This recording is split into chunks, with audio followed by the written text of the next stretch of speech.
Hello बच्चों, क्या हाल चाल? एकदम बढ़िया। तो बच्चों, आप लोगों का बहुत बहुत स्वागत है आपके अपने यूट्यूब चैनल राहुल चंद्र फिजिक्स में। जैसा कि आपको पता है बच्चों, क्लास 12th का एनसीईआरटी का फर्स्ट चैप्टर हम लोगों ने स्टार्ट कर दिया है। अभी तक आपने उन सारी क्लासेस को नहीं देखा है तो उन सब का लिंक आपको इसी वीडियो के डिस्क्रिप्शन में मिल जाएगा, वहां पे जाकर आप विजिट कर लीजिएगा। कल की क्लास में हम लोगों ने गॉस लॉ के एप्लीकेशन स्टार्ट कर दिए थे, उसका मेथड मैंने प्रॉपर एक्सप्लेन कर दिया है। अगर आपने नहीं देखा तो उसको जाकर देखिए ताकि आपके हर एक कंसेप्ट क्लियर हो जाए। आज की इस क्लास में एप्लीकेशन ऑफ गॉस लॉ के कुछ और एप्लीकेशन रह गए थे, उनको सॉल्व करेंगे। तो आज एक प्यारा सा एप्लीकेशन आप लोगों के लिए लेकर आया हूं जिसका नाम है electric field due to infinite charge sheet. एक बहुत बड़ी चार्ज शीट है जिसको हमने चार्ज दिया हुआ है, उससे कुछ डिस्टेंस पर हम इलेक्ट्रिक फील्ड निकालेंगे। तो कैसे निकालेंगे ध्यान देखिएगा। देखिए तो बच्चों, यहां पर क्या है, यहां पर आपके पास एक चार्ज शीट है, यानी कि हमने इसको क्यू चार्ज दिया है। बेटा एक चीज मैं आपको पहले से बता देना चाहता हूं कि जब भी हम किसी कंडक्टर को हम चार्ज देते हैं और वो चार्ज जब हम उसको दे रहे हैं और वो बहुत बड़े एरिया में फैला हुआ है, तो चार्ज अगर एक पॉइंट को देंगे तो चार्ज तो वहीं पर उसी पॉइंट पर रहेगा, क्योंकि उसके पास ऑप्शन नहीं है ना कहीं जाने का, क्योंकि उसके पास तो बैठने के लिए एक ही पॉइंट है। हाँ, लेकिन बट यहां पर क्या है, यहां पर एक बहुत बड़ा स्फीयर आ गया, उसके सामने बहुत बड़ा उसके पास सरफेस आ गया। तो जब सरफेस पे चार्ज दोगे उसके बाद ऑप्शन है कि आपस में ना रहकर दूर रह लूं, और क्योंकि चार्जेस के बीच में रिपल्शन होता है तो रिपेल होकर पूरे सीट पर, पूरे सरफेस पर क्या हो जाते हैं, बिखर जाते हैं। तो जब हमने इसको चार्ज दिया तो पूरा का पूरा चार्ज कहां डिस्ट्रीब्यूट हो गया। अगर इसका एरिया बच्चों ए मान लें तो हमने ए पर कितना चार्ज दिया, क्यू चार्ज दिया, तो ए एरिया पर कितना चार्ज डिस्ट्रीब्यूट हो गया बेटा, क्यू चार्ज डिस्ट्रीब्यूट हो गया। तो अगर हम बात करें इसके यूनिट एरिया पे कितना होगा तो आप कह दोगे क्यू अपन ए होगा। यूनिट एरिया पे कितना होगा, क्यू अपन ए होगा। तो यूनिट एरिया पे जितना चार्ज डिस्ट्रीब्यूट होता है उस चीज को हम बोलते हैं चार्ज डेंसिटी। इसको हमने नाम दिया सिग्मा। सिग्मा क्या है बेटा तेरी, sigma is a charge density. ठीक है, ओके।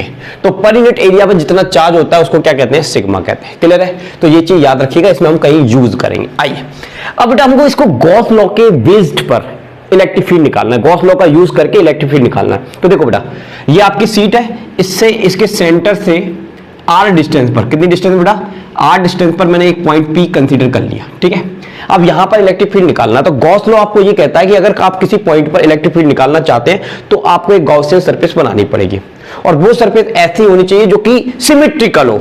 और सिमेट्री आपको दो चीजों की देखनी होती है बेटा, एक तो थीटा की सिमेट्री देखनी होती है और एक आपको एंगल की सिमेट्री देखनी होती है। तो हम लोगों ने क्या किया, ये जो पॉइंट आर डिस्टेंस पर है इसको हम लाइन मान सकते हैं। क्या मान सकते हैं, लाइन। और एक लाइन के चारों तरफ अगर आपको बनाना है गॉसियन सरफेस तो आप क्या बनाएंगे, सिलेंडर बना दोगे। क्या बना दोगे बेटा, सिलेंडर बना दोगे। ठीक है, तो हमने यहां पर एक सिलेंडर बना दिया, और बेटा ये सिलेंडर इस तरह से है कि अगर आपके सामने एक सीट है तो ये उसको चीरते हुए उसके अंदर से होकर यहां पर निकल रहा है, यहां से जाएगा और यहां से बाहर आ जाएगा, यहां से जाएगा यहां से बाहर आ जाएगा। देख सकते हैं ये सीट के अंदर से होता हुआ जा रहा है। ठीक है, अगर ये आर डिस्टेंस में पॉइंट पी है तो इसके इस साइड में, ये वाले साइड में भी हम पॉइंट पी डैश मान सकते हैं, और ये डिस्टेंस सेम ही रहेगा। तो जाने कि हमारा जो यहां पर जो सिलेंडर है उसका लेंथ कितना हो जाएगा, टोटल लेंथ कितना हो जाएगा, 2r हो जाएगा, क्योंकि इस सेंटर से यहां तक का लेंथ r है और इसी सेंटर से इस पी डैश का लेंथ भी कितना है, r। तो r और r कितना हो गया, 2r हो गया। ठीक है, कोई दिक्कत वाली बात नहीं है। ये हमने गॉसियन सरफेस बनाया एक पॉइंट के चारों तरफ सिलेंड्रिकल। अच्छा, अब हम इसमें सिमेट्री देखेंगे। किस चीज की सिमेट्री देखेंगे बेटा, थीटा की। अच्छा, आपको एक बात पता है बेटा, आपको एक बात पता है कि इलेक्ट्रिक फील्ड जो होता है सीट के कारण कैसा होता है, पैरेलल लाइन निकलती है। तो ये आपका इलेक्ट्रिक फील्ड है बेटा, ये आपका क्या है, इलेक्ट्रिक फील्ड है।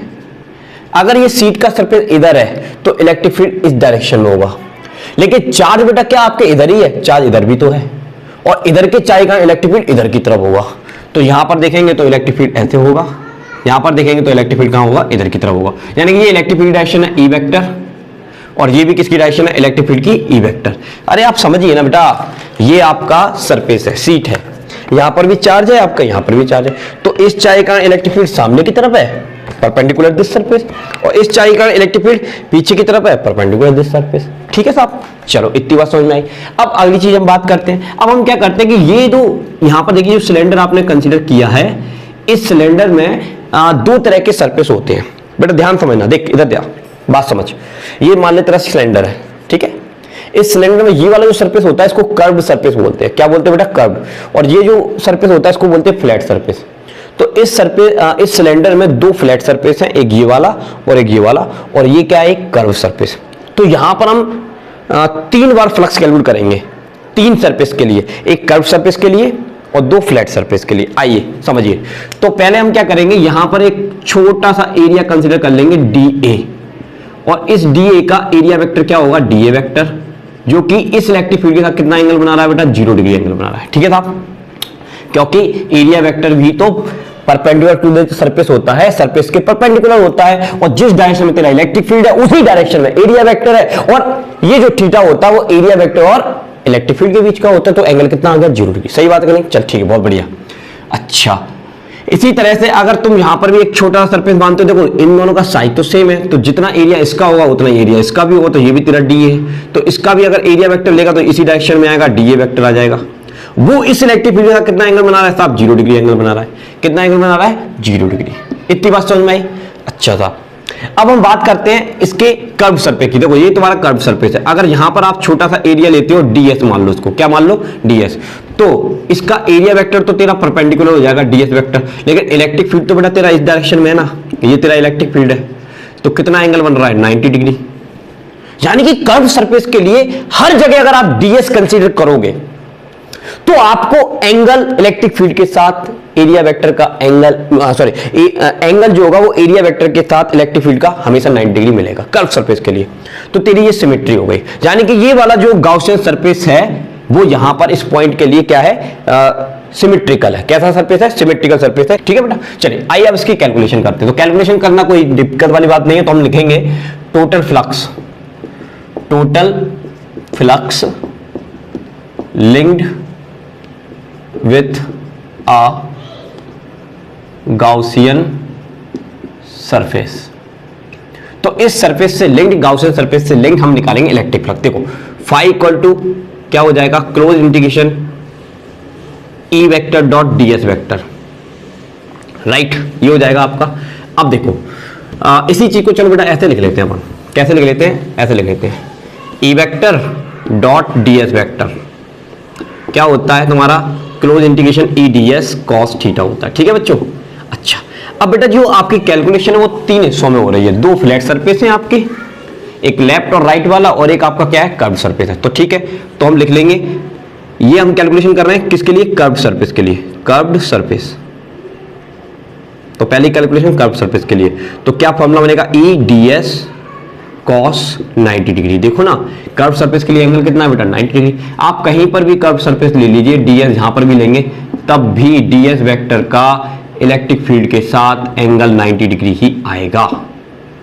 कितना आएगा, 90 डिग्री। ठीक है, चलो। तो बेटा जब आप पूरे सरफेस के लिए निकालते हैं, तो अब हमने इस सरफेस के 3 हिस्से कर लिए। एक आपका कर्व सरफेस है, उसकी कैलकुलेशन ये, 2 आपके फ्लैट सरफेस है, तो ये फ्लैट हो गया, फ्लैट 1 इसको नाम देते हैं। चलो, तो क्या आ जाएगा, ई डी एस। अच्छा, अपन लोगों ने ए माना है, यहां पर क्या माना है बेटा, ए माना है, क्यों, थोड़ा सा गड़बड़। अच्छा, इसको एक काम करते हैं, इसको मैं नाम देता हूं बेटा A1 नाम दे देता हूं। क्या नाम देता हूं, A1। तो ये तेरा हो जाएगा A1 वेक्टर हो जाएगा। ठीक है साहब, ओके, तो फिर कंफ्यूजन नहीं रहेगी। तो यहां पर आ जाएगा तुम्हारा A, तो यहां पर भी क्या आ जाएगा तुम्हारा A, और यहां पर भी तुम्हारा क्या आ जाएगा, A आ जाएगा। क्लियर है, और यहां पर भी तुम्हारा क्या आ जाएगा, A। लेकिन इसके लिए हमने क्या नाम दे दिया, A1, और इन दोनों का सरफेस तो सेम ही है, तो DA। और कॉस की वैल्यू कितनी है बेटा, 0 डिग्री है। कॉस की वैल्यू कितनी है, 0 डिग्री। ठीक है, प्लस एक और तेरा फ्लैट सरफेस है, एक और तेरा फ्लैट सरफेस है वो वाला सेकंड, तो E D S, sorry DS लिखने की आदत हो गई ना, DA कॉस 0 डिग्री। अब देखो कॉस 90 तो बेटा तेरा 0 होता है, तो ये वाला फ्लक्स तो तेरा 0 हो गया, ये वाला फ्लक्स 0 हो गया। ठीक है, ई कांस्टेंट है, बाहर आ जाएगा, और cos 0 की वैल्यू कितनी होती है, 1, और DA का इंटीग्रेशन क्या होता है, A होता है, प्लस ई कांस्टेंट है, बाहर आ जाएगा, और DA का इंटीग्रेशन क्या होता है, A होता है, और cos 0 की वैल्यू कितनी होती है, 1। तो तुम्हारा टोटल फ्लक्स इंप्लाई करके मैं यहाँ पर लिखूँ तो कितना आया, तो आ गया आपका E vector dot DA vector equal to आ गया आपका 2EA आ गया। कितना आ गया, 2EA आ गया। अब इसके बाद मैंने आपको क्या बताया था कि आपको इस गाउसियन सरफेस के अंदर टोटल चार्ज कैलकुलेट करना है। तो लिखेंगे total charge inside the Gaussian surface, inside the Gaussian surface. Gaussian surface. तो देखो बेटा अभी आपको निकाल के बताया मैंने, इज करके लिख लेते हैं Q इक्वल टू, देखो कितना है यहां से, देखो Q की वैल्यू कितनी आएगी सिग्मा इंटू ए, Q की वैल्यू कितनी आ जाएगी सिग्मा इंटू ए आ जाएगी। ये तुम्हारा क्या आ गया, टोटल चार्ज आ गया इस सरफेस के अंदर, ये चार्ज आ गया। ठीक है, अब आपको लगाना है Gauss theorem, apply Gauss law. तो गॉस लॉ तुम्हारा क्या होता है, गॉस लॉ होता है आपका close integration E vector dot d A vector equal to Q upon epsilon naught, और Q की वैल्यू बेटा कितनी है तेरी सिग्मा ए, तो यहां पर क्या आ जाएगा sigma A upon epsilon naught आ गया। अब ये इक्वेशन तेरा सेकंड हो गया और ये इक्वेशन तेरा कहां गया, फर्स्ट हो गया बेटा।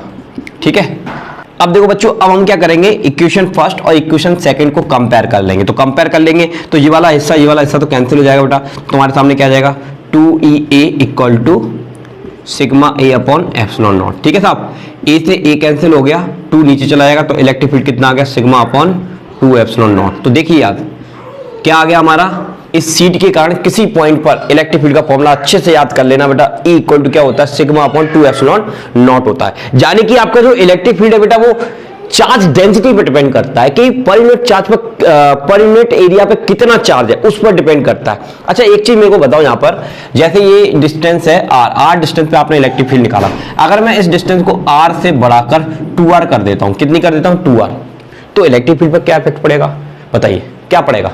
तो आंसर है कोई इफेक्ट नहीं पड़ेगा, क्योंकि हमारे फॉर्मूले में R आता ही नहीं है। तो इसका मतलब क्या हुआ, इसका मतलब ये हुआ कि अगर हम R डिस्टेंस पे इलेक्ट्रिक फील्ड देखें चाहे 2R डिस्टेंस पे इलेक्ट्रिक फील्ड देखें, कोई फर्क नहीं है, इलेक्ट्रिक फील्ड की वैल्यू कितनी रहेगी, सेम ही रहेगी। कितनी, E equal to sigma upon 2 epsilon naught रहेगी। अब क्यों रहेगी मैं थोड़ा सा भी इसको फील कराता हूं आपको।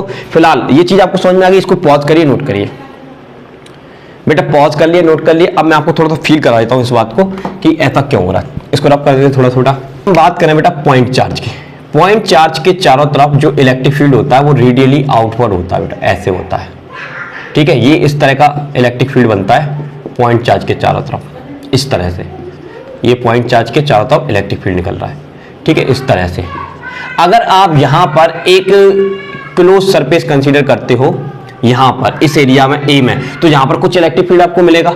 अब इतनी ही थोड़ा सा डिस्टेंस पर जाने पर आप इतना ही बड़ा, इस पे थोड़ा बड़ा ले लिए, सॉरी इसको हम छोटा सा ले लेते, इतना ही बड़ा ले ले। तो देखो जब ये सर्कल मैंने यहां पर कंसीडर किया तो 1 2 3 4 5 6 7 इलेक्ट्रिक लाइन इस यहां से पास हुई, यानी कि यहां पर इस डिस्टेंस पर इलेक्ट्रिक फील्ड पॉइंट चार्ज के कारण कैसा है, ज्यादा है। तो हम कहते हैं कि E इनवर्सली प्रोपोर्शनल होता है R square due two point charge. अब आप इसको, आपने डिस्टेंस को इंक्रीज कर दिया, तो अब यहां से कितनी लाइन जा रही है सर, 2 जा रही है, और आगे लोगे तो हो सकता है 1 ही जाए, क्योंकि ये लाइनें फैलती जा रही है। क्या होती जा रही है, फैलती, यानी कि आप R को चेंज करते जाओगे वैसे वैसे इलेक्ट्रिक फील्ड क्या होता जाएगा, डिक्रीज होता जाएगा। यानी कि पॉइंट चार्ज का जो इलेक्ट्रिक फील्ड होता है वो डिस्टेंस के स्क्वायर के इनवर्सली प्रोपोर्शनल होता है। लेकिन यहां के केस में क्या है बेटा, यहां के केस में आपका ऐसा है, देखिए यहां के केस में आपका ऐसा है कि ये आपकी सीट है, ये इस पर चार्ज है। ठीक है, इससे पैरेलल लाइंस निकल रही है, ऐसे ऐसे पैरेलल लाइंस निकल रही है। अगर आप यहां पर सर्कल कंसीडर करते हो तो 1 2 3 4 लाइन गई, यहां पर करते हो तब भी 1 2 3 4 गई। इसलिए कहीं पर भी आप सर्कल रख के देखेंगे तो जितनी लाइन पास डिस्टेंस से निकल रही है उतनी लाइन दूर वाले डिस्टेंस से निकलेंगे, यानी कि इसका इलेक्ट्रिक फील्ड डिस्टेंस के साथ इफेक्टेड नहीं होता। जितना इस पॉइंट P पर है उतना ही पॉइंट P' पर भी आपको देखने को मिलेगा। तो ये रीजन होता है। तो याद रखिएगा यहाँ पर जो इलेक्ट्रिक फील्ड है ओनली वो किस पर डिपेंड करता है, किससे इफेक्टेड होगा, चार्ज डेंसिटी से। चार्ज डेंसिटी आप इंक्रीज कर दोगे तो इलेक्ट्रिक फील्ड इंक्रीज हो जाएगा, और चार्ज डेंसिटी इंक्रीज कर दोगे तो इलेक्ट्रिक फील्ड क्या हो जाएगा, डिक्रीज हो जाएगा। तो काफी अच्छा एप्लीकेशन था गॉस का, जिसको हमने किया बहुत अच्छे तरीके से। 2 एप्लीकेशन और बच गए, उसको मैं नेक्स्ट क्लास में कराने वाला हूं। तो आज की क्लास अगर आपको अच्छी लगी तो प्लीज क्लास को लाइक करके चैनल को सब्सक्राइब कर लीजिएगा, और अभी तक आपने हमारे चैप्टर का पूरा सीरीज नहीं देखा तो उस सब का लिंक आपको डिस्क्रिप्शन मिल जाएगा, वहां पर जाकर विजिट कर लीजिएगा। चलिए मिलते हैं नेक्स्ट क्लास का, अभी के लिए जय हिंद जय भारत, थैंक यू।